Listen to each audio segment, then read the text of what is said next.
Good morning and welcome to Connecting America on the USA Today streaming channels. I'm Jim Rosenfield alongside Dave Briggs, Kate Sullivan in for Alisyn, Camerota this morning here at the Sunrise Diner. Another weekend evaporates. How did that happen? It was a quick one. Fast. It was an eventful NFL weekend. Did you watch any sports over the weekend? I know you probably did, right? I was at a wedding, so I didn't have much time for And I always watch Notre Dame football. So Notre Dame football is in good shape these days. Cheers to that. Mm-hmm. All right, to the big story we're following. Full capacity crowd at State Farm Stadium in Glendale, Arizona to attend the Charlie Kirk Memorial. The arena held 70,000 people. Another 20,000 were in an overflow area outside. Inside, President Trump, joined by the vice president and members of his cabinet, as well as other high-ranking conservative leaders. Speakers like Stephen Miller and Marco Rubio combined themes of religious revival and political rally. Charlie Kirk's widow, Erica Kirk, and President Trump were the final two speakers. Charlie passionately wanted to reach and save the lost boys of the West. The young men who feel like they have no direction, no purpose, no faith, and no reason to live. The men wasting their lives on distractions, and the men consumed with resentment, anger, and hate. Charlie wanted to help them.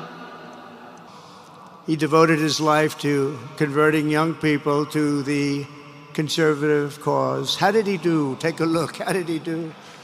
He did not hate his opponents. He wanted the best for them. That's where I disagreed with Charlie. I hate my opponent.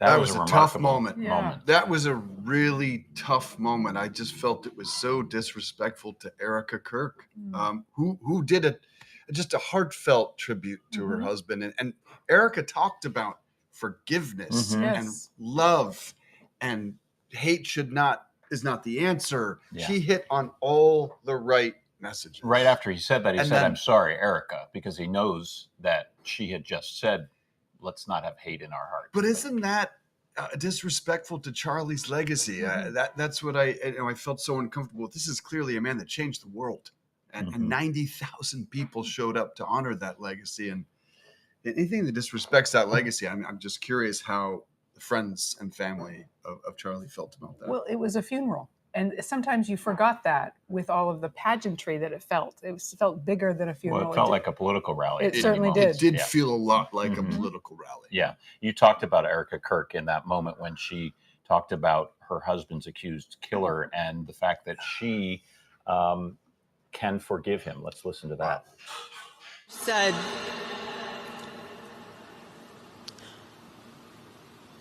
"Father, forgive them, for they not know what they do." That man, that young man, I forgive him.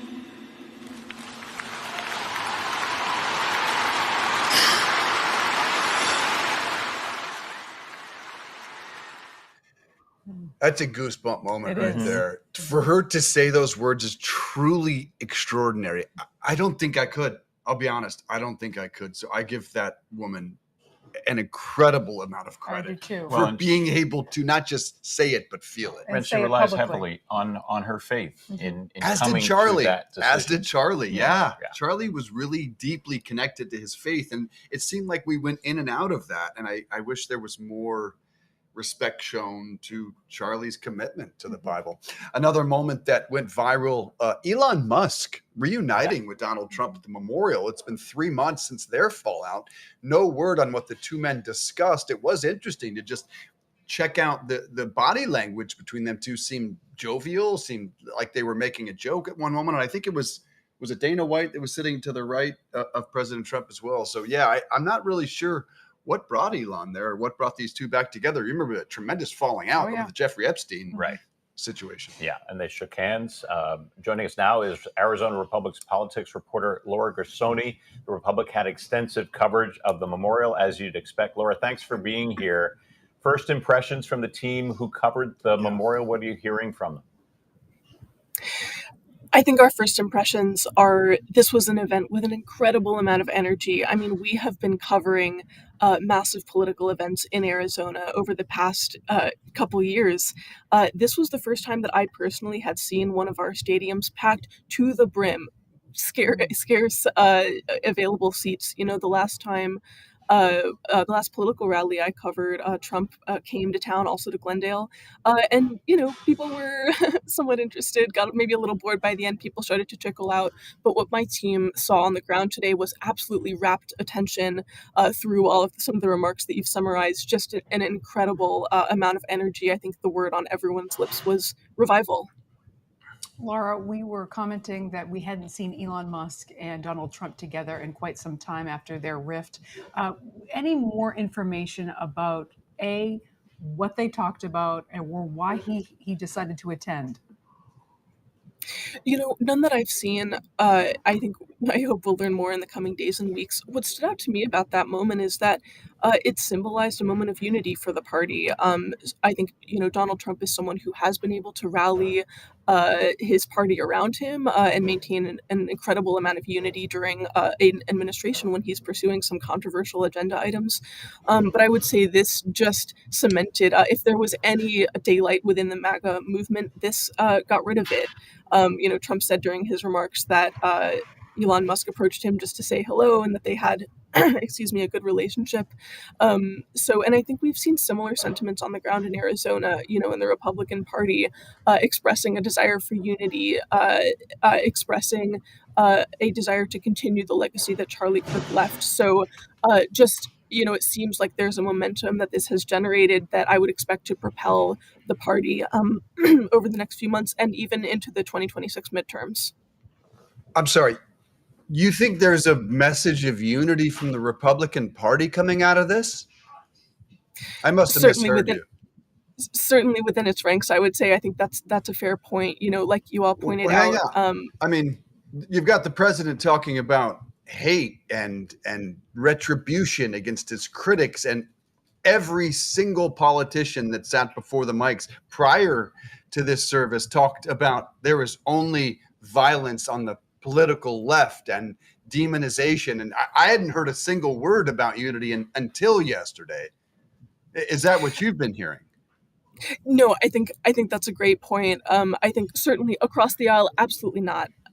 Donald Trump, like you said, um, that quote, "I hate my opponent and I don't want them to win." I mean, certainly not a message bringing the party together. I guess what I've been noticing in Arizona is that conservatives have really been rallying around Charlie Kirk's calls. Certainly, he was a controversial figure, as we've discussed before, but I think some of that controversy has given way to a sort of rally around the flag effect, and we've seen energy building within conservative ranks to sort of unite behind Donald Trump and behind the party at a time when some of his actions have been divisive. I noted that some observers said that this is a moment where we saw the highest levels of government and evangelical worship woven as one and the same at such a grand scale. I counted, President Trump said the word God 16 times in his speech. Was there any notice given to how much emphasis was placed on religion among our political leaders? Yeah, you know, I think you have it exactly right. I think this shows just how much the conservative Christianity has melded with today's Republican Party. A couple things that stood out to me on that, you know, Stephen Miller, Trump's immigration chief, talking about forces of wickedness.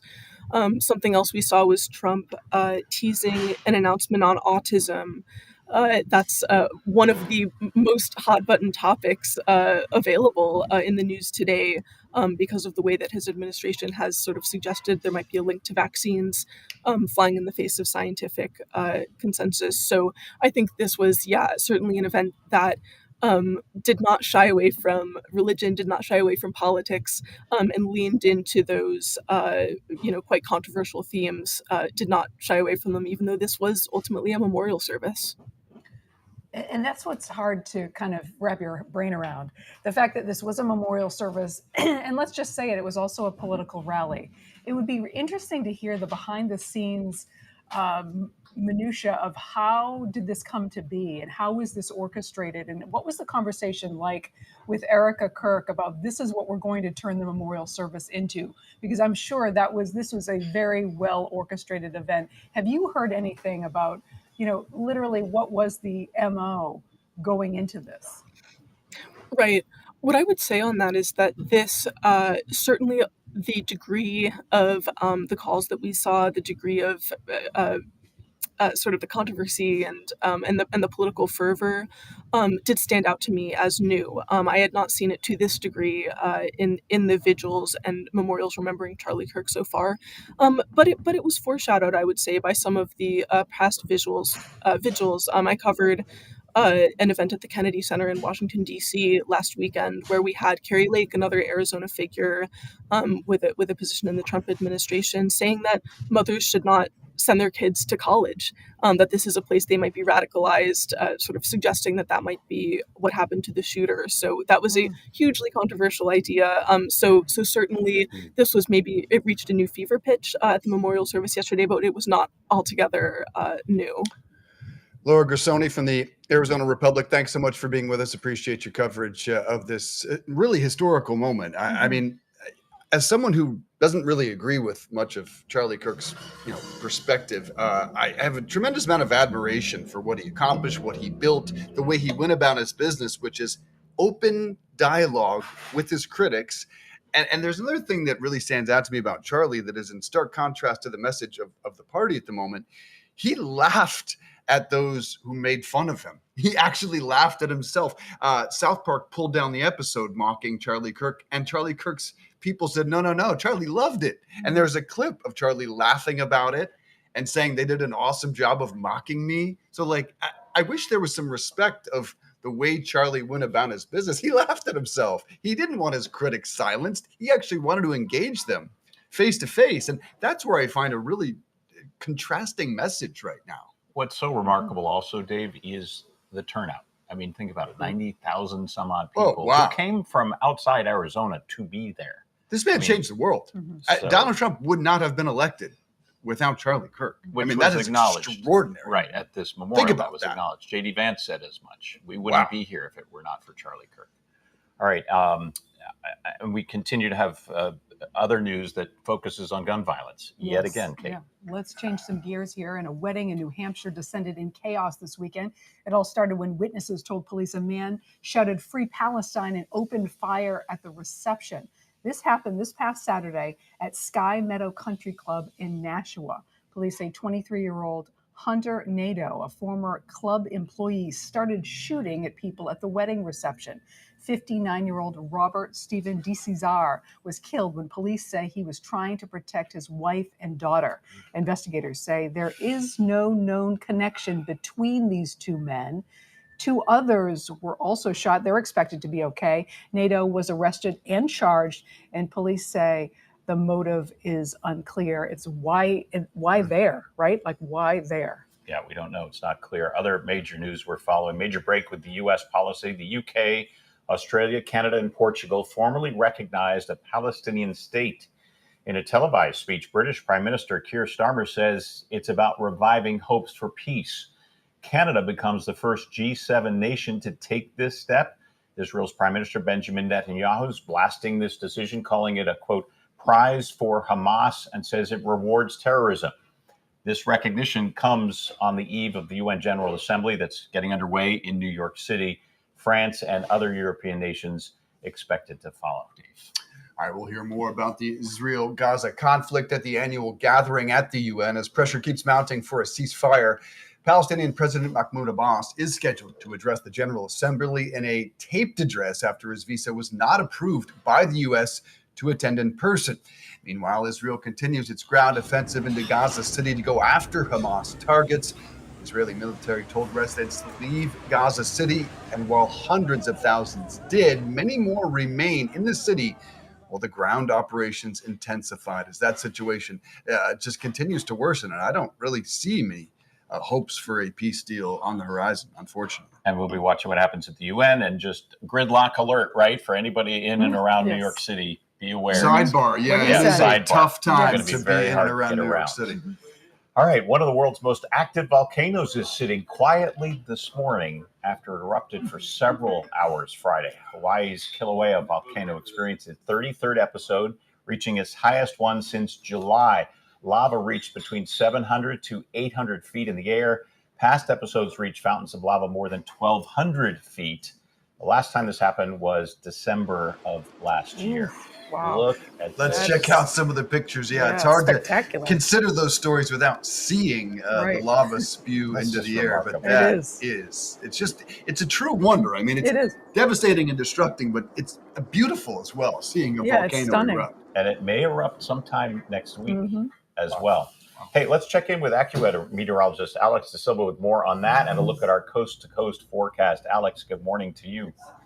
Good morning, guys. And you know, something else that's beautiful is way out in the Atlantic. And this is Hurricane Gabrielle this morning. You can really see the eye starting to form here this morning. And luckily, this will be staying away from land. So cyclones are beautiful, but as long as they stay away from land, this will pass to the east of Bermuda here over the next day or so. But then we're going to actually have to watch this as it heads into the North Atlantic here, pushing out away from the United States.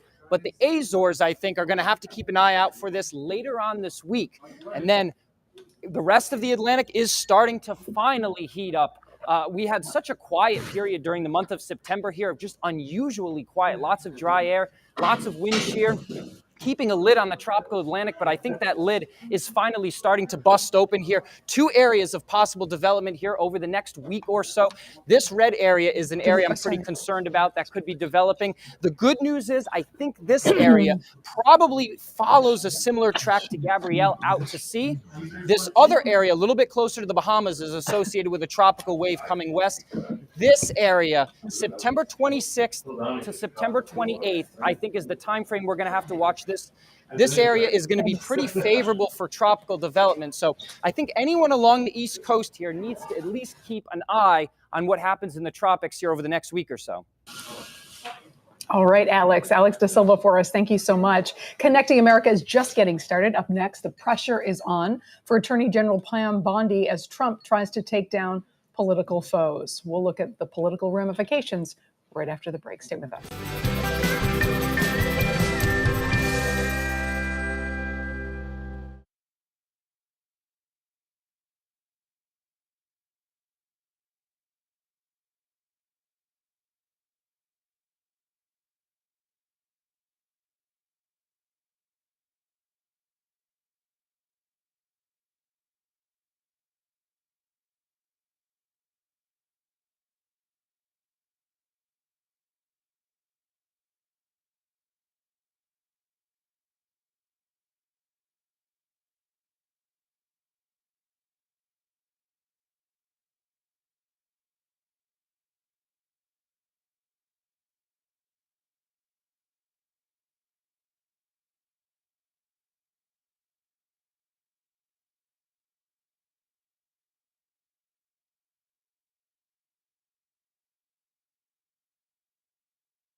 Welcome back to Connecting America Live, coming to you from the Sunrise Diner here in Roselle Park, New Jersey. Got Kate and Dave alongside me.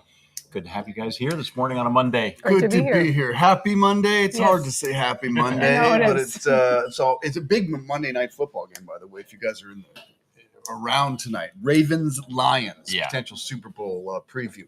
We start though with politics as President Trump asking U.S. Attorney General Pam Bondi to fast track legal action against his political foes. We're talking former FBI head James Comey, Senator Adam Schiff, New York Attorney General Letitia James. On Friday, the U.S. Attorney in Virginia, who was investigating those very people, resigned after Trump threatened to fire him.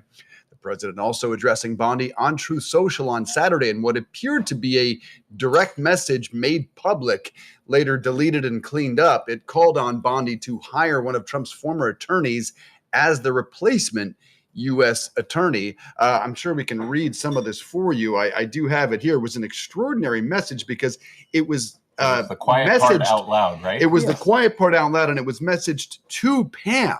So that's why you felt like, all right, this is a direct message. I reviewed over 30 statements and posts saying that essentially same old story as last time, all talk, no action, nothing is being done. The president urging her to, again, prosecute his political opponents, the very thing that this administration talked about being against during the election. They said the Biden administration was doing the very thing. So it's and legal scholars are scratching their heads saying we've never really seen anything like this. This is unusual to see the president get this involved with the attorney general's office. Joining us now to break down the political ramifications is Republican strategist Alisyn Young. Alisyn worked at the White House under George W. Bush. Thanks for being here this morning on Connecting America. Now you are a managing partner with the consulting firm RWB Strategies. We appreciate your take on all of this. As Dave just mentioned, President Trump, during the campaign, often accused the Biden administration of weaponizing the DOJ to target him and other Republicans. Now we see him asking his attorney general to do just that with his opponents. Do you think his supporters care or note this hypocrisy? Well, good morning, guys. It's good to be with you. But you use the correct phrase, right? It's weaponizing the Justice Department. This is precisely, as you said, what the president was complaining about during the Biden administration. And I think what's happening here, I don't know that his supporters really care, because I think this is what Trump supporters, particularly MAGA supporters, have come to expect. You know, the president does have a sense of vengeance and retribution when it comes to his political enemies. It's, I think, you know, one of the challenges here is that when the president issued the statement to Pam Bondi on social media, he linked his personal grievances to it. Had he just said, we need to get our Justice Department moving, we need some of these cases to move along, probably would have been received differently by critics on the left who are always waiting for him to say something like this. But because he linked it to his personal grievances for the cases against him, I think that's when everyone's red flags went up. How do you see this impacting the independence of the DOJ, and what impact do you think it'll have there? I don't know that it impacts the independence of the DOJ. What it impacts is the perception. And honestly, guys, that's what's always been the problem, is the public has no more trust in public institutions because of this. I have full faith in the Justice Department. I spent a number of years in the executive branch before I moved over to the White House, and there are great civil servants out there. And I think there are so many checks and balances in the agencies that keep some of these agencies apolitical. But the perception out there is that they're all being used for political retribution now. And I think that harms all of us and our perception of how our government works. It impacts how we trust one another on a daily basis. I mean, think about the conversations you guys probably have on the street, right? So it's the rhetoric is impacting all of us in more of a way than I think the actual work is, because I do think the Justice Department has to remain independent. What do you expect Pam Bondi to do? Is there even a shred of evidence that Adam Schiff, James Comey, Letitia James did anything remotely illegal? Well, you know what's interesting about this, particular to Comey, is that I think the reason, and the New York Times reported this as well, the reason the president's his antennas are up right now about this is because one of the charges against James Comey, or one of the things the president wants to prosecute, is running up against a statute of limitations in about 10 days. So he's starting to get antsy, right? Like, what else is going to get missed because there are procedural things? What's going to stand in the way of some of these cases moving forward? So I think that's why all of a sudden this came out from the president this weekend. But where I think the misstep was he specifically linked it to his own personal grievances about them coming after him and his indictments in the last administration. In the wake of the Charlie Kirk assassination, the Attorney General made some comments about hate speech. She walked those back after saying she would go after people for hate speech, and then said, well, it will only be in cases for criminal incitement. But it did bring up concerns from the left, also some Republicans, about free speech protections in the country. Any thoughts on that? Yeah, that's right. Pam Bondi had a rough weekend, but she's an extraordinary attorney. I think this particular hate speech comment was taken out of context. This comment was on a podcast, and if you listen to, and even her staff in correcting the message afterwards said, if you listen to the prior 4 minutes, she was speaking, as you say, about the rhetoric that incites violence. And I think I think she misspoke a little bit when she just referred to hate speech in general, and people glommed onto that. But I think it's this, we have to walk this fine line between protecting speech in this country, which is so sacred, and protecting vulnerable groups from speech that incites violence and causes harm. Alisyn, what do you make of the president saying straight to the cameras that he thinks licenses should be pulled from broadcasters who are, quote, against them? He has doubled and tripled down on that very statement. I have heard only Ted Cruz and Rand Paul say this is a line we cannot cross. Where does this go? 100% agree that this is a line we cannot cross. It's just, there are some things that are so sacred in this country that even in these politically polarized times, we just can't come near. And I think silencing journalists, silencing media, silencing networks has a massive ramification for how the public trusts and sees journalism, how we believe we're being told stories. All of this, whether it's what we were just talking about, the hate speech, or this is all impacted by social media and what's out there. So we're all going to seek out what we want to hear anyway. So the president saying let's silence major networks isn't going to stop the flow of information. Alisyn, changing topics just slightly, we've been talking a lot about Charlie Kirk and his funeral. That was such a spectacle, such an emotional time. He clearly had a huge following, especially with young voters. Who do you see as someone who could be like him, who could be the next Charlie Kirk and bring more young people to the Republican Party? Is there someone you've identified? I wouldn't. No, I wouldn't say that there's someone that is going to be just like Charlie Kirk that can step in his place. I have a lot of faith in his widow and Erica's leadership, but I don't know who's going to step in after him. I will say that if you've seen a lot of the coverage of the turning point events on college campuses that were supposed to happen in the week following his death, there are a number of young people who are standing up and saying, "I'm going to take this mantle." I think we need to see. Not just who has the desire, but who has the authenticity that Charlie had. Whether you love him or hate him, he was a great communicator. And I think what we saw yesterday was, it was more a testimony to his faith, and, the conservative movement's going to take turning point where they're going to take it. But I think, the funeral and all the celebrations around him have really shown that he was a man of deep and abiding faith. And I think that's the legacy that will carry on for Charlie Kirk. All right, Alisyn Young, thank you for being here. We appreciate it. RWB strategy is really nice having her. Yes. I think it's a good question. I've spent a lot of time looking through new media. I focus a lot on it. I don't think there's anyone even close to accomplishing and having the following that Charlie had, the authenticity, to Alisyn's point. Ironically, the only person that I see pop up and up and up and up is J.D. Vance. Unfortunately, he is the vice president. So he might be the only person that could continue that mantle, but let's hope he's a little too busy for that job. There will be a massive void that won't go filled, I don't think. Well, and at the same time, the Democrats need somebody young to spark their young base. Oh, I don't think there's anything close on the left either. No. Right. I mean, young people that's a very good point. Feel disenfranchised.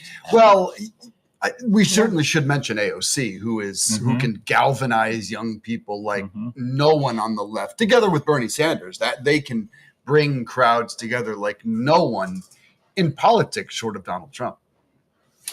All right, up next, Taylor Swift plans to shake up the box office in the fall, how fans can be a part of the release of her new album when we come right back.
Good morning and welcome back to Connecting America, coming to you from the Sunrise Diner in Roselle Park, New Jersey, and we are dishing top stories from around the country. Let's talk about Mr. Taylor Swift. Chief tight end Travis Kelce may have taken one of his celebrations a bit too far. Kelce is being fined more than $14,000 for making a crude gesture after getting a first down catch against the Eagles. Do we have said gesture? Originally not caught by refs, but was caught on camera and later went viral, later fined by the NFL for unsportsmanlike conduct. Lost the game that game 2017 to the Eagles. The Chiefs did get their first win of the season last night to beat the Giants 22-9. $14,000 for Travis Kelce is like this cup of coffee for me right here. Not even the drop in the bucket. Yes. I don't think that will impact his gestures. His bottom line, I don't either. And you didn't see it, but it was sort of partially off camera. Yes, you couldn't quite see it. Yeah, you must have had to be there to see it. Didn't he and Coach Reed have another? They did last night. They had a bit of a blow up last night. Yeah. Keep your eye on that. Okay.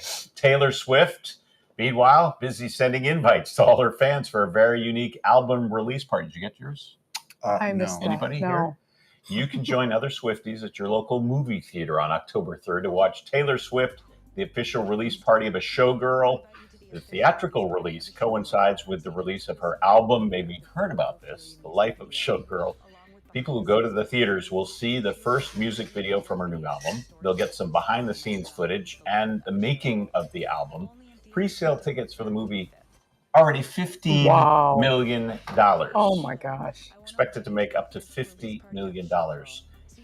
I mean, Taylor Swift is redefining how to sell music in the streaming era. I don't say this word lightly. She's a genius. Yes. Yeah. She is one of the smartest marketers ever in this planet. And people that just think she's some cute singer, like you're not paying attention. Yes, she is businesswoman. brilliant. If She you really watch is. the 3-hour documentary of the Eras Tour, I mean, you get a newfound respect for, the amount of work that goes into Oh my God. her creative She is a process. tour de force. And Taylor Swift fans are new to this.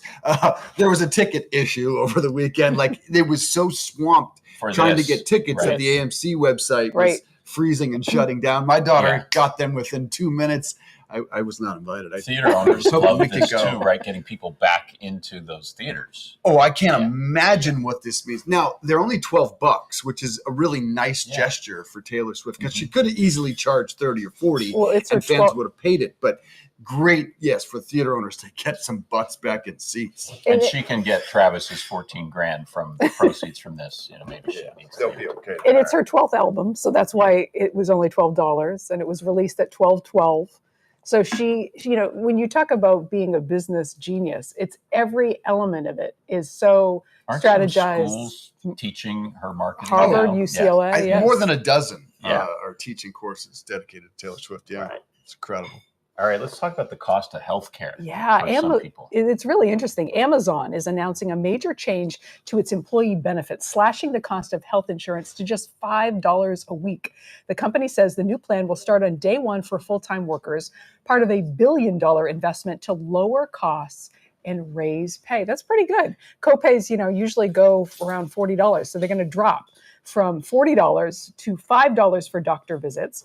Benefits include paid parental leave, mental health, and family building support. Other companies offering similar perks: Walmart with $4 prescriptions and free virtual doctor visits. Costco extends health insurance to part-timers after 180 days. Keep in mind, Amazon says right from day one you get the $5. Mm-hmm. Many companies offer fewer perks than they did years ago, and Amazon says it hopes to improve retention and recruitment. You know what? That's a driving factor. Where is good health insurance? A $5 copay, that is huge. Amazon, not exactly known for treating its employees great. Right, though. So, right. yeah, that is a Perhaps it's a noted response change. to Yes, that. yes, the response to it. And there's so much movement, especially around younger workers, from company to company to company. So you got to do something to attract people Incentivize. to come to you and or stay with your company. No question. All Great right. program. This evening is the start of Rosh Hashanah, time of reflection and renewal. We're going to hear more about the Jewish holiday and some of the traditions behind it. Connecting America will be right back after this.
Welcome back to Connecting America from the Sunrise Diner in Roselle Park, New Jersey. Rosh Hashanah beginning at sundown today, marking the Jewish New Year. But did you know the day is also known as the birth of humankind, a time for some reflection, renewal, and lessons really anybody can learn? Joining us now to talk more about these traditions is Alisyn Josephs, who founded the nonprofit Jew in the City, using some humor to break stereotypes about religious Jews. Thanks for being here this morning. Let's start with the idea that Rosh Hashanah is the birthday of humankind. What does that mean? So it's the birthday of humankind in that if you look back to the creation of the world, and there are plenty of religious Jews that believe in a non-literal reading of the creation story, but more like the symbolic creation of the world in 7 days. It could have been longer than 7 literal days. The idea is that we're supposed to stop and reflect sort of what was I created for, what was my purpose here. The story in creation tells us that all the other species were created en masse. But when it comes to Adam and Eve, they were created individually. There was an individual purpose of saying, sort of, the whole world was created for me. What am I here to do? And it's not from a place of arrogance, but rather I was uniquely put into this world to fulfill a specific purpose. And as the new year comes around and I reflect on my existence in this world, it's a chance to say, am I accomplishing my purpose here? I love the tradition of eating apples and honey. Can you explain what the bigger lesson is behind that sweet tradition? Sure. So, apples and honey on a basic level is just sort of like a sweet sign for the new year that our year should be brought in with joy. But there's 2 different sweetnesses when it comes to apples and honey. The honey is just a sweetness that your tongue automatically detects. You lick it, you taste it, and the sweetness is obvious. With an apple, if you lick an apple, you just lick the flesh. There's nothing there. You have to bite into the apple. You need to kind of take some effort. And so it's a little bit of a lesson that some of the sweetness that we experience in life is automatic, and we see it right there. And the other sweetness, we have to work towards it. We have to kind of like dig in before we'll be able to experience it. The other thing about the honey is that although the sweetness is obvious when you taste it, it also is connected to the bee. So sometimes there can be a sweetness that comes after a sting, after a pain. So remember that in the coming year, there might be different ways that we'll experience the sweetness, and we should kind of be prepared for all of them. Is there anything that non-Jews can take away from the message of the holiday? So, a major other theme of the holiday is the ram's horn, the shofar, that is blown during services now and then through Yom Kippur. And it's really kind of like almost an alarm of like a wake-up call. Kind of, who am I? What am I doing here? The Jewish people are really a people of reflection. And yes, life is supposed to be joyous, and we're supposed to, kind of get the most out of life. But as Socrates said, the unexamined life is not worth living. So this is certainly a universal value that life should be examined. But, we're not staying up, with New Year's parties and, watching the apple fall. We're dipping our apple into honey instead. But rather, it's a time to celebrate. But it's really a time to say another year has passed. Have I fulfilled my purpose in this world? And what can I do now in the coming year to get closer to having a more meaningful life, a more purposeful life? And I think right now in this age there's really mass mental health issues, social media addiction, a lack of understanding even the sanctity of human life, as we've seen with, recent events around the Charlie Kirk assassination. To be able to, renew yourself and pull yourself out of that and say, my time on this planet is limited. What will I do now as this 1 year is coming to a close and a new year is beginning? That's a lesson that all of humanity should be able to benefit from. Also a special time, right, for families to get together and have that sort of bonding with no cell phones on the table, during dinner. Anything special that you and your family do around this holiday, or special foods that you particularly love having at your home? So we have, there's something where you have different simanim. You have different fruits and vegetables that are supposed to, give you like a message for the coming year. So pomegranates have many seeds. So your marriage are supposed to increase like pomegranates. There's different words in Hebrew that connect to different words in English. And it's supposed to be like, some people have a piece of like a fish head. That you should be the head and not the tail, that, you should come out on top. So there's a different order of foods that you eat.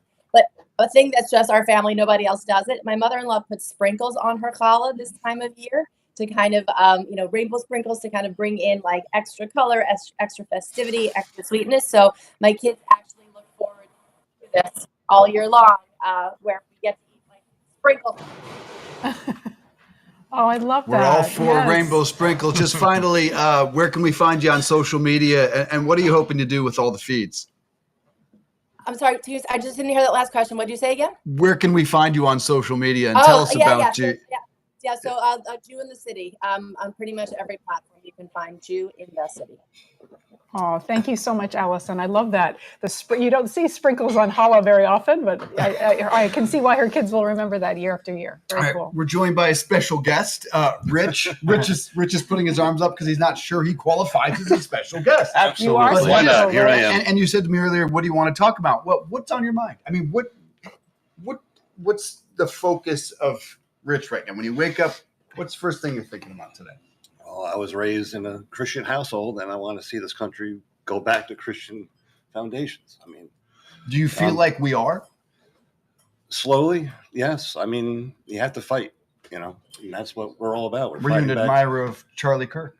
Yes. Well, he was for the younger crowd, which is great. Yeah. You got to get the younger crowd when they grow up to become, more patriotic, more religious. Now, Rich, did you watch any of the funeral? And I was wondering, what were your impressions of it, if you did?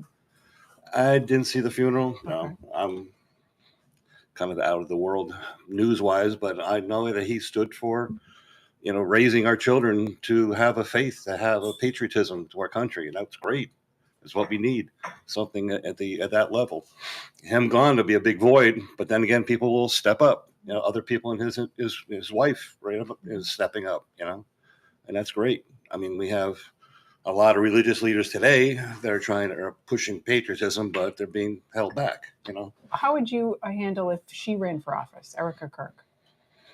I think watching the funeral, she certainly has the poise, the conviction, the heart, the passion, and also a following. Yeah, that would be great. I'm not critical of the other opponents that want to rise, but she has a Christian foundation is what we need. According to my view.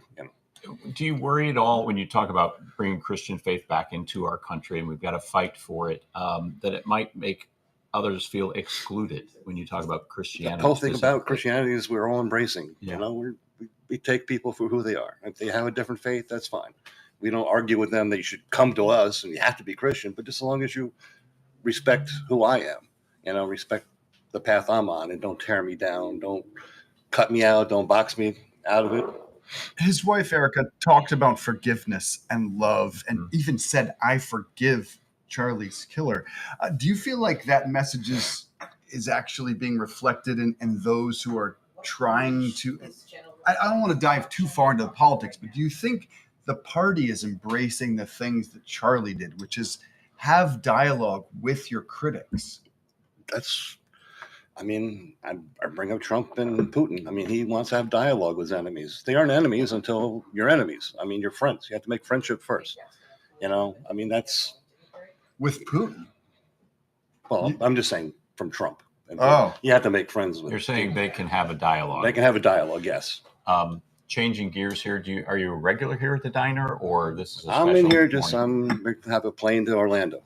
Okay. Oh, you're catching a plane to Orlando? Yeah. What are you headed to Disney?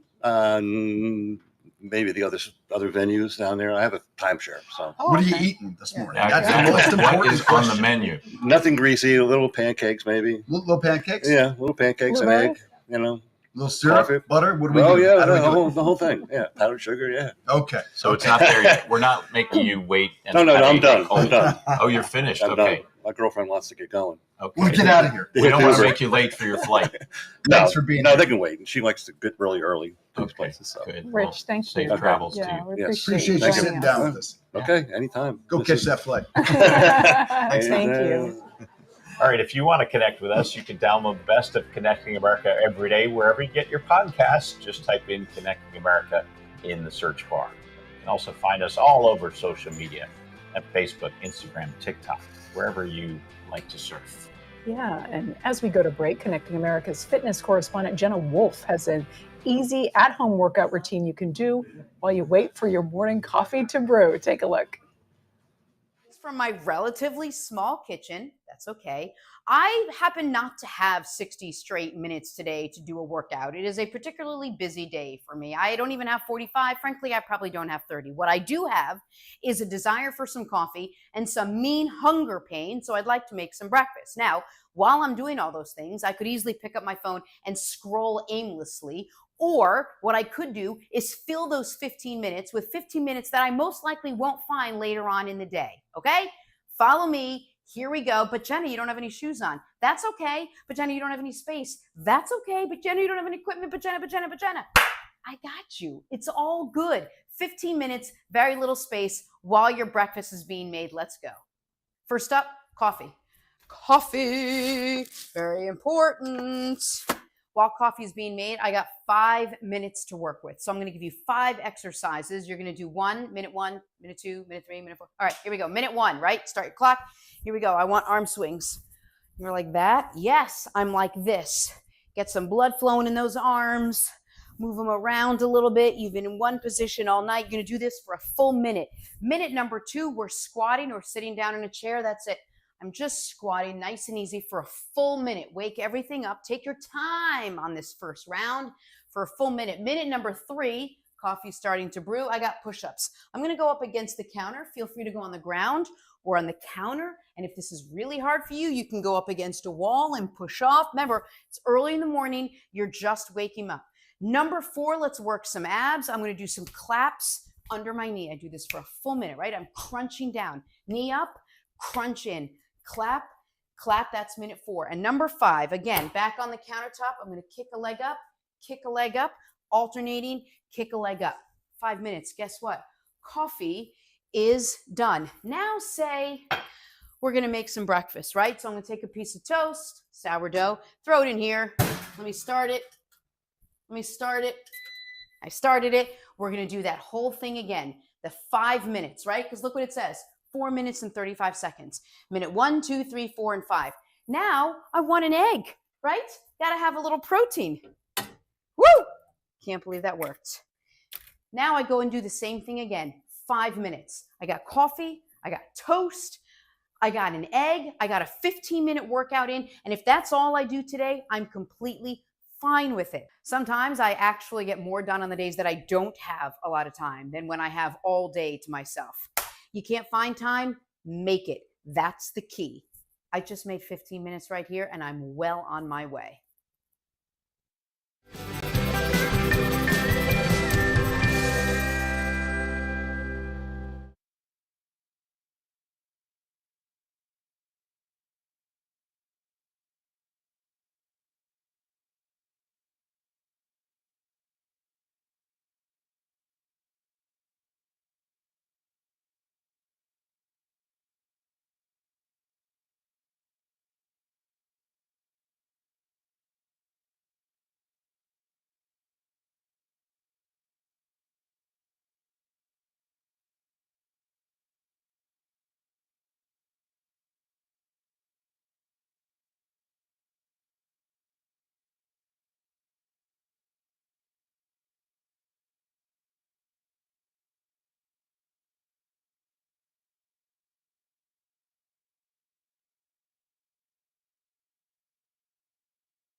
Good morning. Once again, welcome back to Connecting America on the USA Today streaming channels. I'm Jim Rosenfield alongside Dave Briggs and Kate Sullivan in for Alisyn Camerota this morning. Glad you're here with us at the Sunrise Diner in Rosehill Park, New Jersey. Yeah, the coffee's brewing. The eggs are in the oven getting ready, right? Yes. Omelets are on the way. The my omelets are on the friends. way. Yes. Can't wait for that. What's going on? Yeah, we have a lot to catch you up Yeah. on this morning. There was a full capacity crowd at State Farm Stadium in Glendale, Arizona, to attend the Charlie Kirk Memorial. Did anyone catch this? The arena held 70,000 people, but 20,000 were outside in an overflow area. Police say many more who couldn't get in were gathered outside. Inside, President Trump was joined by members of his cabinet as well as several other high-ranking conservative leaders. We heard from many of them, along with Erica Kirk, the widow of Charlie, and now the CEO of his Turning Point organization that he founded. Speakers like Stephen Miller and Marco Rubio combined themes of religious revival and political rally. It was really both, while others spoke about his work with Turning Point and his mission to get more young people involved. Turning Point brought millions of young people into conversation with one another, brought millions of people into advocacy. He asked of us, not just that we talk about saving our country, but that we actually go and do it, and we do it together. One of the young people who was inspired by Kirk, who eventually worked for Turning Point for a short time, is our next guest, Garrett Pale. Garrett now works in Washington as a political consultant and an advocate for the Maha movement. Attended Kirk's memorial yesterday. Garrett, thanks for being here. What was it like being in that stadium with so many people, tens of thousands of people, to hear from those speakers, including President Trump? Yeah, I mean, it was truly an amazing event. The fact that they were able to put it on in about 7 days just is a testament to Charlie's work and what he's been able to build with Turning Point USA. It was really cool to see so many, not necessarily just high-ranking officials, but just people from all walks of life there speaking on behalf of Charlie and just showing the crowd and the mission that he's able to pull together. And like it showed, like the theme was, it was a revival, right? It wasn't people. The room wasn't full with sadness. The room wasn't full of mourning. It was more of a celebration of his life and a revival of the work that he was building. Garrett, can you tell us a little bit about how you personally knew Charlie Kirk and what were your impressions about him prior to his murder? Yeah, so about a year ago, my now wife and I moved 2,000 miles across the country, and I didn't have a job out here in Arizona. And I ended up meeting with a bunch of people from Turning Point and started out as a volunteer and eventually got to work as an intern and then moved to the field team. And Charlie was a very cool person, a very welcoming person, and he always made time for everyone. Everything would always start with a handshake and a "How are things?" And it was just a very cool situation because you're working with somebody that has so much, influence and following. But when you're around him, it did not feel that way. It felt like he was just, a common person just in the movement fighting to try to make America the best that we can. Garrett, what was it about his message that resonated with you, and do you think resonated among so many millions in this country? I think the resonation with myself, along with Generation Z, is just get back to simplicity and traditionalism. That was what his biggest push was for, is to be allowed to live off of a single income, get married, have kids, pursue Jesus, and live the best lives we can. And I think his approach to supporting ways and leaders that also allow that, and taking government out of our lives and overreach from other bodies of our government, that was something that resonates heavily with everyone, because my generation lived through things like COVID, where we were just told constantly what to do, and Charlie's mission and vision gave us a way out of that. I'm interested how you feel about some of the messaging we heard yesterday, more on the political side. In terms of us versus them, J.D. Vance referenced they a lot and them as being responsible for what happened. How does that land with you? Or are you looking for more of a feeling of unity between people? Honestly, I think I'm a little bit on the side of where we can't have peace with evil when there's things that are directly, trying to up overturn, our way of life and our simple way of just, the things we hold closest. I don't think that there is a way that we can come to a unity, a unifying front with people of that are here to and seek to, destroy us. I think that it's a very harsh reality that we live in, where we have a group of people in this country that no longer support the Constitution, our traditional ways, and what America was founded on, and they see that as a threat. And we saw this as clear as day with Charlie's assassination, that we have a group of people that are willing to kill over words, and I don't know how we can come to a unifying front with a group of people like that. And I think that's what JD Vance was, speaking on, is there. It's not one political party; it's a far out there ideology that people are getting sucked into and turning to violence over, Garrett, and it's very hard to come to terms with violence.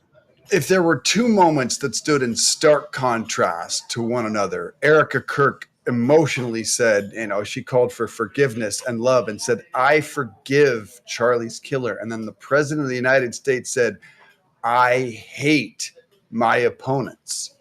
How do you reconcile that? That Erica is calling for forgiveness, saying we should not hate. And the president says exactly the opposite.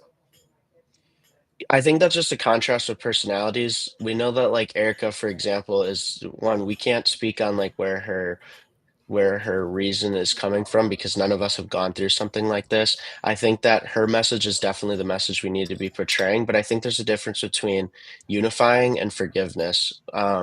Jesus forgave the people that left him, hanging on a cross, but it didn't change the fact that we still had historical wars over our belief to believe in Jesus, right? There was a lot of things like that throughout history. And I think that's where I am on the side of Erica's message, where it's okay that we can forgive another side, but we need to still stay vigilant and still stay up to date with where that reasoning and where the rhetoric is coming from, so that this doesn't happen again. So you don't think you should hate your opponents? No, I don't think there's a place in this world to be hating people.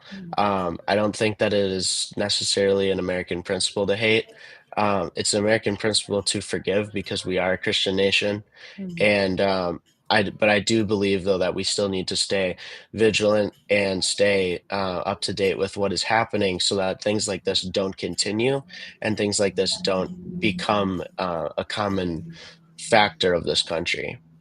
What do you think of Erica becoming the new head of Turning Point, and what do you see her doing with the organization now moving forward? Honestly, I think it's a great pick. I never had gotten the time or chance to talk to her, but I have plenty of friends that have, and have all said the same thing: is that she's a very strong person, a very smart. And the part that I've been interested to see the route that Turning Point takes is the fact that we know she is actually more conservative than Charlie. And this was brought up on, the Charlie Kirk show, between a episode where they were both talking about it. But I'm interested then to see what that means, from the business side and from the execution of the mission. And I think that Erica moving into CEO and chair also is the best option forward, because she knew everything Charlie was thinking, and she knew all the problems Charlie had. And hopefully that this is something that she can now carry on his legacy best, versus replacing it with a friend that, or someone else that higher up in the organization, that may not have the exact same thought process or understanding of what is happening as Erica and Charlie. I know you credit where you are now in your career because of Charlie Kirk. Tell us what you are doing. Yeah, so I'm doing some consultant work for the Maha movement. That was the whole reason I ended up getting connected with Charlie, and Turning Point was actually volunteering at a Turning Point rally that had Robert F. Kennedy at it.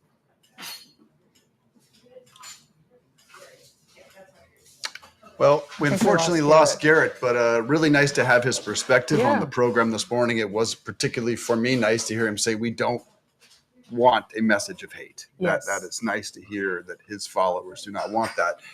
And I think he does, remind us that I think JD Vance is the one that really connects with this group. If it has momentum, you can't help but think the political implications to our JD Vance is the heir to the MAGA throne, which many already feel and is Vance the case. crediting Charlie Is that Kirk good? with his rise to the vice presidency. All right, another news. Disney and the FCC are facing backlash after ABC Network's decision to take Jimmy Kimmel off the air. Kimmel's removal sparked this rally in Los Angeles on Saturday. LA is also where Kimmel's show was taped. Also calls to boycott and canceling subscriptions to Disney Plus, Hulu, and ESPN Plus. Kimmel still has not publicly commented. I will mention one aspect of this. There's a company I follow. It's called Front Office Sports. They have reported that the ESPN acquisition of the NFL Network is being held up by Jimmy Kimmel's return to air. They reported that there is a direct tie We've talked to about the that. biggest acquisition ESPN has ever made to Jimmy Kimmel returning to the air. Jimmy Pitero, who is the president of ESPN, was asked about this on stage on Friday and didn't know what to say. He was asked, is that true? And he didn't say no. That is a very uncomfortable place for Jimmy, for ESPN, and for ABC to be right now. And there are other business deals that come before the FCC. We want to dive into this a little bit. Throughout the coverage of this saga with Jimmy Kimmel, you've heard us talk about the FCC plus Disney, the parent company, or ABC for ABC's network, as well as ABC affiliates that are not owned by Disney. If it sounds confusing, it is a little bit. To help us better understand all of this, we're joined by Matthew Kennedy, a former chief counsel to Voice of America. Matthew is a doctoral candidate at the Annenberg School for Communication at UPenn. Thanks for being here. We appreciate it. Let's start with the basics. We've heard a lot about the FCC. What does it actually do? How much power does the FCC actually have right now? Well, thank you so much for having me. Yes, so the FCC is an independent agency that was created by Congress in 1934 to regulate all domestic and international communication by wire and radio. So that means that the FCC has jurisdiction over broadcast TV, AM/FM radio, cable television, satellites, and cell phones. And part of the FCC's work is technical, so making sure that, for example, the earbuds that I'm wearing right now don't interfere with those of my neighbor. And part of it is normative. So the FCC seeks to encourage things like innovation, diversity, and broadcast localism in the communication space. Now, Matthew, in your expert opinion, was it an overreach for FCC head Brendan Carr to threaten ABC's license if they didn't deal with Kimmel? In my opinion, and based on my experience working at the FCC, absolutely it was. And there's several reasons for this. The first is the fact that license revocation, so Chairman Carr said that he's going to yank all these licenses away, is an extraordinarily rare process. And it usually concerns things like lying to the FCC or if a station owner is convicted of a felony. It's not about what is said on the particular television station or radio station and so forth. Second is the fact that the FCC is explicitly prohibited under law from either censoring content or from using its regulatory powers to interfere with the rights of free speech. And the Supreme Court has made clear time and time again that the answer for offensive or uncomfortable speech, unless it concerns violence, is simply more speech. And finally, the FCC has spoken about this very issue before. In fact, way back in 1957, the FCC said that the public interest, which is the standard that Chairman Carr invoked when he said that he wanted to take these licenses away from ABC, cannot be judged on the content of a particular program aired over a particular point of time. And Chairman Carr recognizes this as well. In 2021, he actually issued a long press release warning the FCC not to use its regulatory processes to interfere with political opinions that the then Democratic administration didn't like. So I think it's pretty clear that this is an overreach. Matthew, what's your reaction to the President of the United States, President Trump, saying he thinks we should look at polling licenses from networks who are, quote, against him? And is anything stopping him and the FCC from doing that?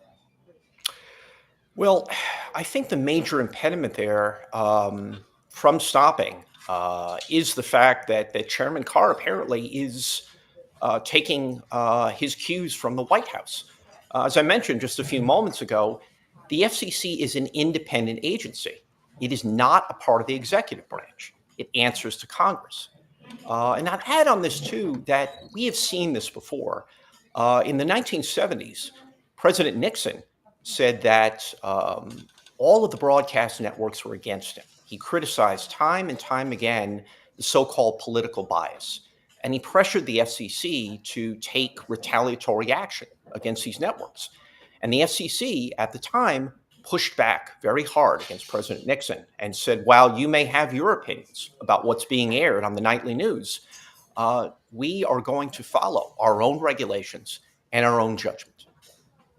You know, Republicans have accused Democrats of some similar tactics back in the Biden administration. Senator Ted Cruz, in fact, and Congresswoman Kathy Rogers accused the FCC of blocking a merger for political reasons. Is the difference here the fact that the chairman spoke about this so publicly? I think that's one reason, but if you do look at that merger, the merger between Tegna and Standard General, the concerns there, while they were characterized as political, were mostly the bread and butter issues that the FCC deals with when it addresses these kind of mergers. So, for example, then Speaker of the House, Nancy Pelosi, criticized the merger because she said it would lead to things like decreased local news for viewers and job losses as a result of this merger. Those kind of structural concerns are very much different from what we're seeing today, which is essentially that an anchor, or in the case of Jimmy Kimmel, a late night host, speaks out in a way that the administration finds uncomfortable. Another thing we heard about last week was the role of affiliates play in Kimmel's suspension. Can you share for our viewers what affiliates are and how much influence they have over both local and national content? Sure. So all television stations are licensed individually by the FCC. So they serve a particular city, a particular town, a particular area. A handful, in the case of ABC, only 8, are owned and operated directly by a network. So ABC owns the biggest stations, think WABC in New York City, for example. The remainder of the television stations that are on the air are affiliates. So they essentially sign a contract with one of the big networks, NBC, ABC, and so on. And in return, they have the exclusive right to use the branding of that network, the logos and so forth, and also air the content that's produced. Now, in terms of how much influence they have, over the past few decades, the FCC has gradually relaxed its ownership rules, meaning that corporations can amass a huge number of stations. So right now, there is really a push and pull. While ABC is obviously a huge operation, companies like Tegna and Nexstar have really a lot of say, a lot of pull, because they do have 50 or 60 or 70 stations. And so there really is, I would say, a kind of an economic balance between the network that's producing the content and these affiliates that are their primary customers. Matthew Connolly, we appreciate your perspective on this, a lot that you've explained to help our viewers understand the basics when we talk about what's going on with Jimmy Kimmel. And still haven't heard from him yet, any response from him. There's word that he and his attorneys are in discussions with the network about any return and or any apology or what would be said upon return. You can Yes. imagine what those discussions are Right, a like. possible comeback or not. So we shall Yeah. see. Stay tuned. To other news now, a wedding in New Hampshire descended into chaos when witnesses told police a man shouted "Free Palestine" and opened fire at the reception. This happened this past Saturday at Sky Meadow Country Club in Nashua. Police say 23-year-old Hunter Nadeau, a former club employee, started shooting at people at the wedding reception. 59-year-old Robert Stephen DeCesar was killed when police say he was trying to protect his wife and his daughter. Investigators say there is no known connection between the two men. Two others were shot. They're expected to be okay. Nadeau was arrested and charged, and police say the motive is unclear. And in a major break with U.S. policy, UK, Australia, Canada, and Portugal formally recognizing a Palestinian state. In a televised speech, British Prime Minister Keir Starmer says it's about reviving hope for peace. Canada becomes the first G7 nation to take this extraordinary step. Israeli Prime Minister Benjamin Netanyahu blasted the decision, calling it a, quote, prize for Hamas and said it rewards terrorism. The recognition came on the eve of the UN General Assembly in New York City. France and other European nations are expected to follow. And we expect to hear more about the Israel-Gaza conflict at the annual gathering at the UN as pressure keeps mounting for a ceasefire.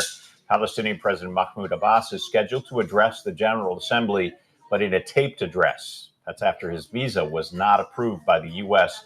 to attend the UN gathering in person. Meanwhile, Israel continuing its ground offensive into Gaza City after going after Hamas targets there. The Israeli military telling residents to leave Gaza City, of course, as we've been reporting. While hundreds of thousands did just so, many more remain behind in the city while those ground operations intensified. In many cases, just too difficult to pick up and move. In many cases, yet again. So they don't Not know where much to left, go. unfortunately. All right, after the break, a new study looking at how 1960s psychedelic drugs may help treat people with anxiety. Major breakthroughs here. We'll be right back.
Very good morning to you. Welcome back to Connecting America. We're at the Sunrise Diner, and it is chow time. We are eating. We have two really good-looking omelets on both sides of me. This is just the appetizer because we have more special food to come for the Jewish holidays coming up. So yes, Dave and I are just too hungry to wait. That's okay. It's all right. It's we love being fed here at the Sunrise it looks Diner. delicious. All right. When you hear LSD, you might think of the 60s and Timothy Leary, who urged people to turn on, tune in, and drop out. Back then, it was counterculture. Today, though, science is looking at LSD in a new way as a potential treatment for anxiety. Yeah, to help us understand what this means for patients, we are joined by Dr. Brian Barnett, director of the Cleveland Clinic Psychiatric Treatment Resistance Program. Dr. Barnett, first of all, thank you for joining us. Let's start with what this study published in the Journal of the American Medical Association actually shows. Can you take us through it? Sure. Thank you all for having me this morning. So the study was looking at a proprietary version of LSD and its effectiveness for generalized anxiety disorder. So participants in the study received a single dose of LSD, but it was what was called a dose finding study. So they could either get a placebo or 4 different doses of LSD with the intention to find the dose that balanced efficacy and safety the best. How did this start as an idea, going from a psychedelic to a treatment option? Yeah, I realize for some viewers this might sound pretty new, but there's actually been a lot of research going on in this area for about 25 years now in psychiatry. A lot of it has been with psilocybin, which is the psychoactive compound in magic mushrooms. But there are a variety of companies now that are looking at different psychedelics for different psychiatric and substance use disorder indications. And so this particular company reviewed the literature and they saw that in the 1960s and 1970s, there were a number of studies done with LSD, often in patients with serious medical illness such as cancer, to treat the psychological distress associated with that. And so there was a signal there for treating anxiety. And so the company decided to look at generalized anxiety disorder as the particular indication. This is fascinating. It really is. This study shows a single dose, one dose, can reduce anxiety for months. First of all, is this true? One dose, and then secondly, what kind of side effects are we talking about with this? Yeah, so the study found that the optimal dose was 100 micrograms, and the participants who got that single dose 12 weeks later, half of them were in remission from their generalized anxiety disorder. So that means they either had no anxiety symptoms at all, or they just had a few that didn't rise to the level of meeting that diagnosis. So it's a very exciting finding. We have really not had anything in psychiatry that works that way for anxiety. Typically, people are either going to therapy continually or they're taking a medication every day. Now, in terms of the side effects, there weren't really any that were unexpected. We know that psychedelics strongly alter consciousness, so people have what we call illusions or visual hallucinations. LSD can increase heart rate, blood pressure. Very rarely it can make people anxious during the experience, but the study sites have medications on hand if that were to happen, and that was not a problem in this particular study. So the side effect profile was not really surprising in any way, and it was well tolerated. How similar are these? You mentioned psilocybin. How similar are these findings to what you have seen with psilocybin, and what are the biggest regulatory legal hurdles before this actually becomes an option?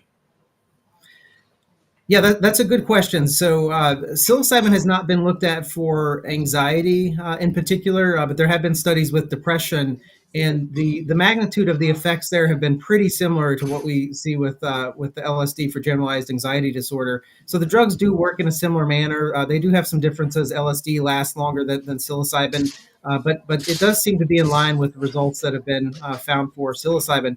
Now, on the regulatory side, working with these drugs is quite complicated. So we've done a number of these trials. There's a lot of sign-offs that you need from the FDA, the DEA. It can take a long time to set up one of these sites. And so that's been one of the challenges in this work, is it takes a really long time just to even get started. But with that said, there are a number of companies now that are working with the FDA to try to get these drugs approved by the FDA. And if we continue to see positive results, we could see the first one of these drugs approved within the next 2 years. Now, are there any restrictions for driving, or how about work performance on LSD? I mean, is there any sort of impairment? Yeah, that's a great question. So all of these patients were treated in a healthcare center. So they had 1 or 2 monitors with them during the study the entire time. So nobody went home with LSD. They had to be on site for 12 hours until the effects fully wore off, and then they could go home afterwards. So they couldn't drive. Somebody had to come pick them up.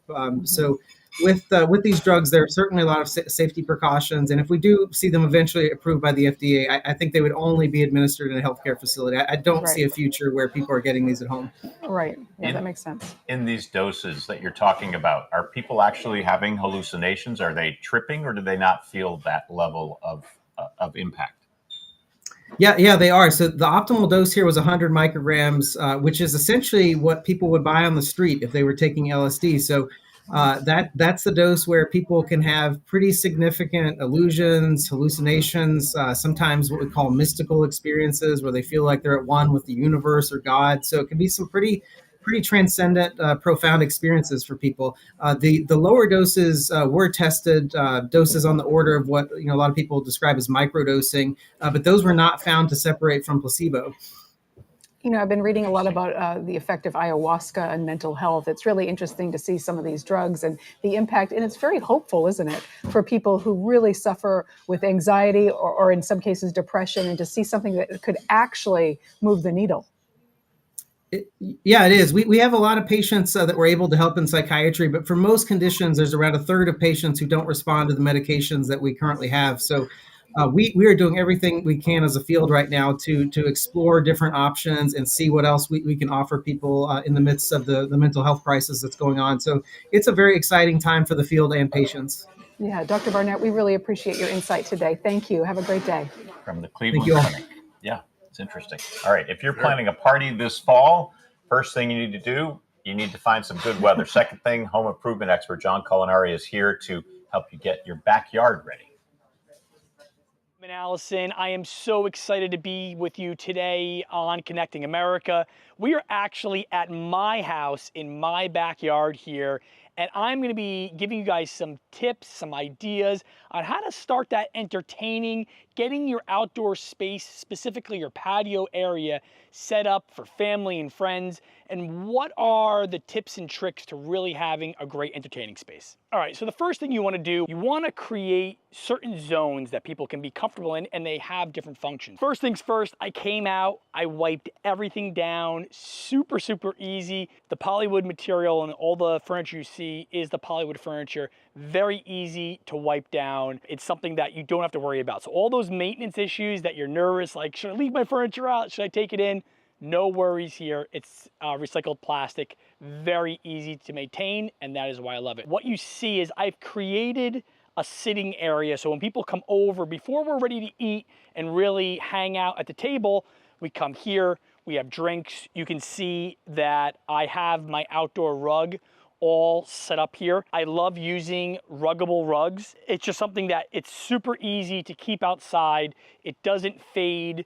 You can take it inside your house and wash it as well. So I like that ability that even though it's outside, it's easy to clean. So I have this rug setting the space for my first entertaining kind of hangout where we can relax here. It's very comfortable for everybody to just hang out and really talk before we get into our meal. So on top of it, one of the big elements that I added this year was I had a lot of sun in my backyard. So I went with a 10 by 10. This is by Midtown Umbrellas. I absolutely love it. As you can see, this is their cantilever umbrella. Absolutely massive. Again, 10 by 10, that's 100 square feet. The beauty of this is you can take it and you can do whatever angle that you want. It moves 360.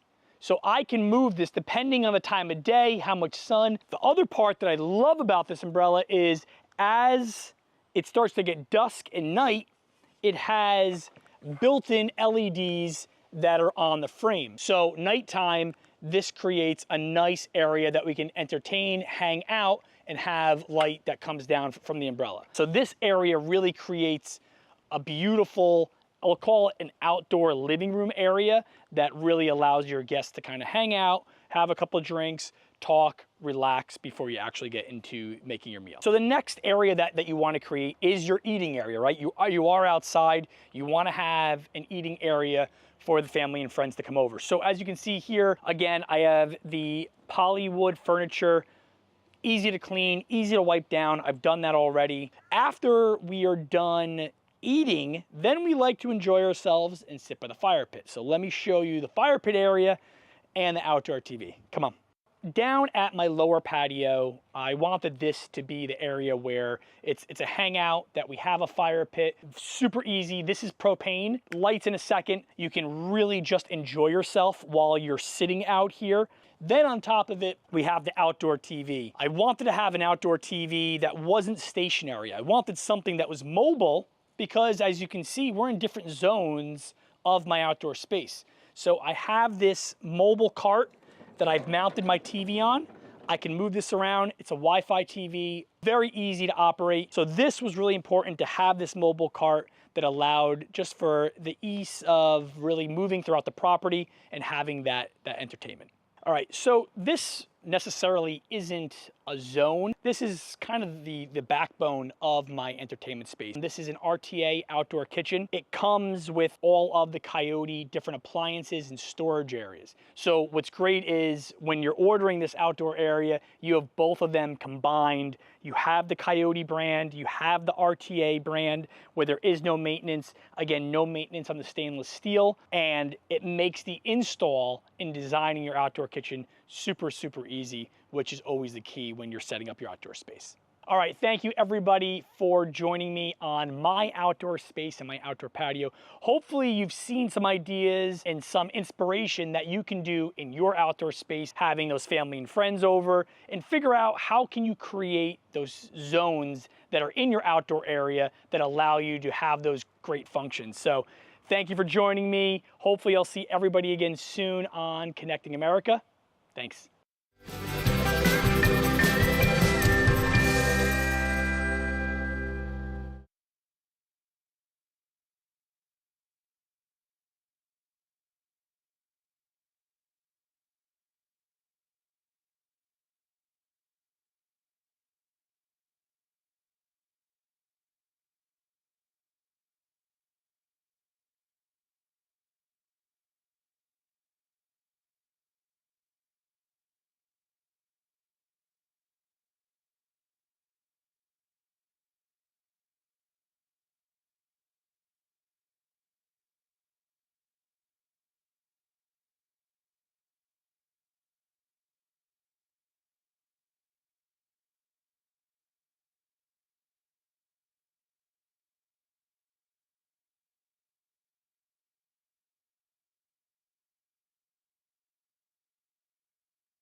smells good. Breathe it in. Oh Breathe my it gosh. in. Welcome back to Connecting America. We've got some special foods here on the table. As you can see, we're joined by the owner of Hank Schwartz's Delicatessen in nearby Jersey City, Jason Stahl.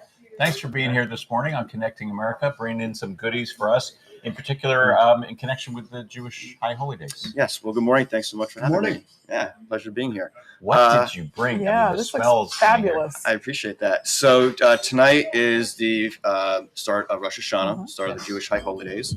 And traditionally for the holidays, you have brisket. So we created a Rosh Hashanah-inspired sandwich called the Sweet New Year.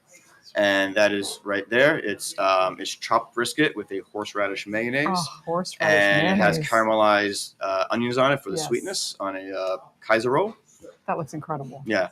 Wait, just pass it in front of your nose. You're gonna waft that smell. The caramelized onions with the horseradish together, that is just divine. Yeah. Are we going to dig into this? Yeah. What else did you bring us?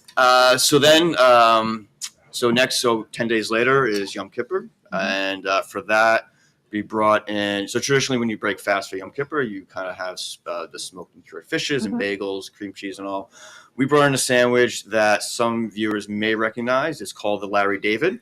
It's ours is the jazzed up version of it. It is from Curb Your Enthusiasm, season 5, episode 1, when Larry gets a sandwich named after him. He does not like it. He tries to trade off with Ted Danson, and Ted just says no.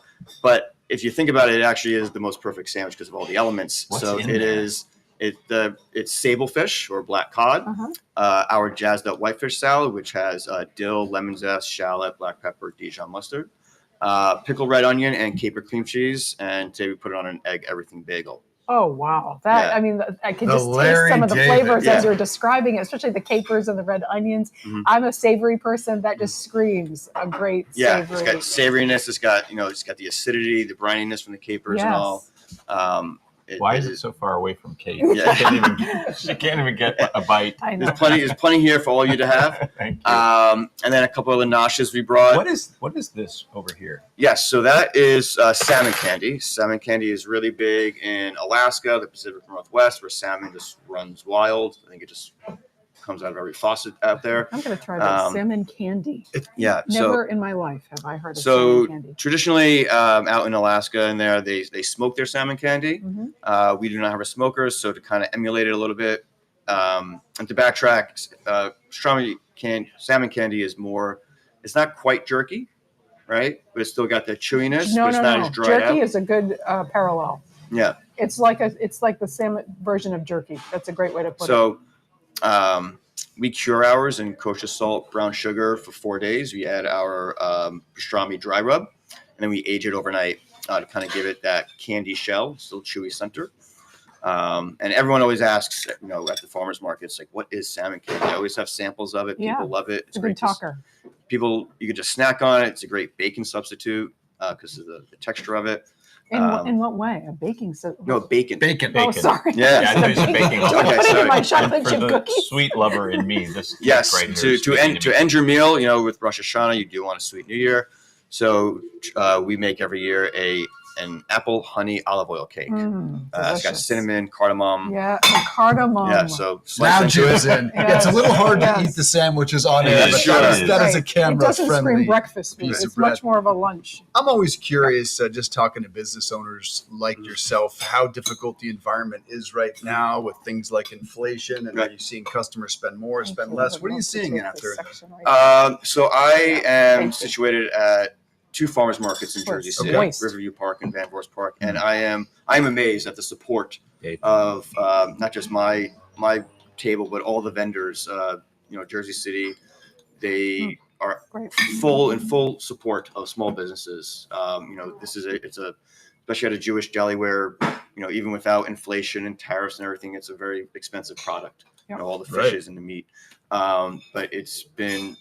I think as long as you have quality ingredients, you're serving something that's delicious, people will come. They'll might think a little bit more nowadays, but they will set aside. You're finding people are willing to pay for Yes, I am in awe every single week, and I am just so grateful for all the support from the entire community in Jersey City, Hoboken, all of Hudson County, who come and request delivery and all. How many of your viewers, your customers are Jewish? I would say it is about a third. Oh, really? I would have thought much higher. I think, yeah, it's. Well, I mean, Jersey City is just right across the Hudson River, so you have. I would say about a third is Jewish, a third is from the New York City area who grew up around all this food. So just from the, it's regional, it's New York. Sure. And then the other third is just either they love food, they want to try something new. I mean, all these dishes here you're not finding in a traditional Jewish deli. Right. So it's, and I think, and that's our mission, our vision for the deli is to, pull from the classic delis, get inspiration from them, take those dishes, elevate them, modernize them. I get, Katz's Deli, there's always going to be room for them. They're not going anywhere. Russ and Daughters, hugely inspirational for me. They're not going anywhere. They've been fantastic the last 10 years, evolving with their brand. After 114 years, still evolving. And so, we just want to show what is Jewish cuisine. It's pulling from the entire diaspora. But you have a lot of elevated ingredients. That's what makes you so unique. Yes. A recent study said that grocery prices are up 30%. How is that impacting you? Because you really do have some ingredients that are premium here. So how are you dealing with that? And are you passing that on to the consumer? So, everything is priced accordingly. As far as I just got a notice from my bread purveyor saying that they needed to raise prices. I think it was 15% across all their products. Ouch. And I saw it just went into effect for me this past weekend, and I saw the difference. I'm doing my best to not pass it on to to my customers. And I think, in that case, you have to rethink what you're doing. You have to then scale back on some certain items as far as what you're making. You don't want to cut corners and go back on the quality. You need to even lean in further. And again, it's the higher the quality, the more eclectic something is, people are going to come for it. But you don't want to say, no, I can't make it anymore. You have to. Something my wife tells me all the time is you have to lean in. You just have to lean into say, okay, I want to keep making this sandwich. How do I keep it at this price point? Right. Good advice from your wife. Lean in. Yeah, I like that. Yeah. Thanks for being here, my friend. We appreciate it. Jason. Happy New Year to you. And delicious. Yeah, Thank you very thanks much. for the treats. Yes. We will be right back.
Maybe you've noticed we do love our coffee here on Connecting America. I'm drinking from an extra large cup this morning. Yes, and that's why we're excited to launch an ongoing series right here called Perfect Night's Sleep. And we're going to start with one of the biggest concerns when it comes to healthy night's sleep, and that is snoring. So let's bring in Dr. Jonathan Greenberg. He's the founder of Zipa. That's a device to stop snoring.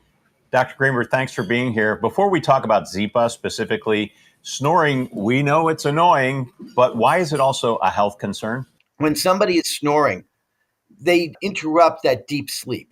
If you don't get that REM sleep, if you're not dreaming, your immune system is not being refortified, and it's like you're cutting your police force or the army by 50% the next day. We talk about not just snoring, but what I call secondhand snoring. So the bed partner is impacted as well. Harvard did a study. If you don't get your REM sleep from the night before, you are 4 times at greater risk of an accident the next morning in particular. So the mom who's driving the kids to school is at 4 times a greater risk of a car accident because you, the husband, didn't stop your snoring. And there are great ways to stop the snoring. What's the main cause of snoring? It's actually the tongue. A big tongue in a small mouth. I've treated over 10,000 patients for snoring and sleep apnea. So I've seen this over and over again. When we're awake, our muscle tone is normal. So it's when we fall asleep, we lose that muscle tone, especially to our tongue, it falls back. So what is the device to counter that? A silicone strap keeps the tongue from falling back. Here's the mouthpiece, and this strap here is what I call a seatbelt for the tongue. And that's what keeps the tongue from falling back. If the tongue behaves, you don't even know it's there. But if the tongue doesn't behave, just like a seatbelt, it will keep it from falling back and having you snore. Our clinical trial, 91% successful. Our competitors were about 20 to 50% successful. We're talking about really making great inroads for sleep health. We're coming up on breast cancer awareness. I think everybody listening has been affected by someone close to them who's had breast cancer. Zipa said, what can we do? Because we want people to be as healthy as possible.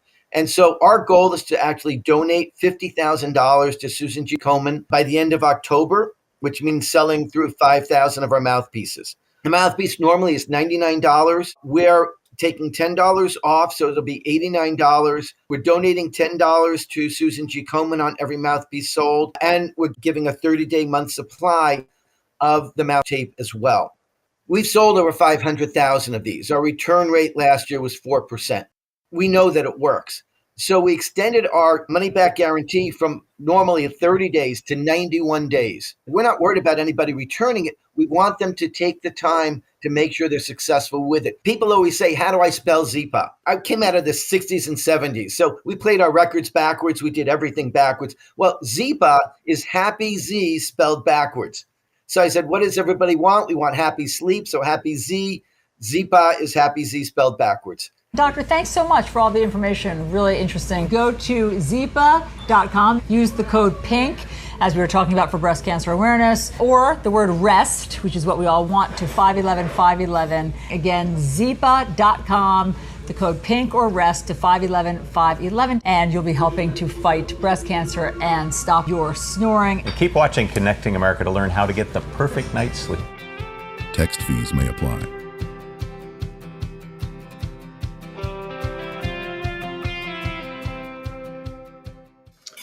All right, 2 reasons this is obviously for me. 1, I never shut up, so you guys always want this on my mouth. That's the tape. But 2, you may not know. I woke up this morning, as I usually do, about 4, and I looked over, and my wife wasn't there, and I knew right away why. You're a snorer. You were I snoring. was snoring, and so she is now going to another room You need your when Zipa. I snore. You Rather need than your elbow Zipa. me, she's just out. So Here's your free device. right. Maybe this will I help In a know. you. beautiful shade of It's pink. unfortunate. It is time. Don't put it in right now because we wanted to talk about It's football. really, I will be. Yeah, I can't wear it yet because I Yes. do got to do little sports. Yeah. Let's talk about what's happening in the NFL. Big week, Chiefs and Giants on Sunday Night Football. Surprising matchup of 0-2 teams, but the Kansas City Chiefs did finally pick up their first win. It was a woeful night for Russell Wilson and the Giants as the fans were calling for the young quarterback Jackson Dart, and the cameras continued to flash away to Jackson Dart. How long before that happens? I'm guessing just a couple of days before he's the starter for the Giants. But Travis Kelce, little incident with Andy Reid, but nice to see Kansas City get their first win of the season. Also, Eagles and Rams, what a shocker this was. The defending Super Bowl champion Philadelphia Eagles were down 26-7. That's right. They were down 19 points. They came all the way back to beat the undefeated Rams, who have had a spectacular start to the season, blocking a field goal, returning at the distance. Philly with a huge comeback, but the shocker of the day, and quite frankly, it might be the most surprising outcome of this NFL season. The Cleveland Browns, arguably the worst 2 or 3 teams in the NFL, beat what looks like the best team in the NFL, the Green Bay Packers. Yeah, that's huge. The Cleveland Browns. Yeah. This was not expected to be a close game by any stretch. Cleveland also blocked a field goal and kicked a 55-yarder to win it late. The NFL is so unpredictable, and that's what makes it so irresistible for fans. You literally never know what's going to happen week to week. No one thought that game had a chance of going to Cleveland. Yeah, and Packers fans are like, what? Shocked, because they feel like this might be our chance to finally get that Super Bowl that's eluded them since Aaron Rodgers. But an exciting week. And then tonight, Ravens and Lions, what could be a Super Bowl preview. Stay up late for this one. It's going to be worth it. Irresistible. Okay. Very late, unfortunately. I mean, it's probably like 11:30, maybe 12. A little tough for us. I wait for the highlights on And that then one. remember this, Dave. Just I know. tape I on, got maybe my your wife Zipa. I know. It's coming. You have your marching You're welcome, orders. honey. Yeah. All right. If you want to connect with us, you can download the best of Connecting America every day. Wherever you get your podcast, just type in Connecting America in the search bar. Or follow us and find us on social media. We're all over the place on Facebook, Instagram, TikTok, at Connecting America TV or at Connecting America. Yeah, that's going to do it for us today. Thank you so much for joining us. We will see you tomorrow morning right here on Connecting America.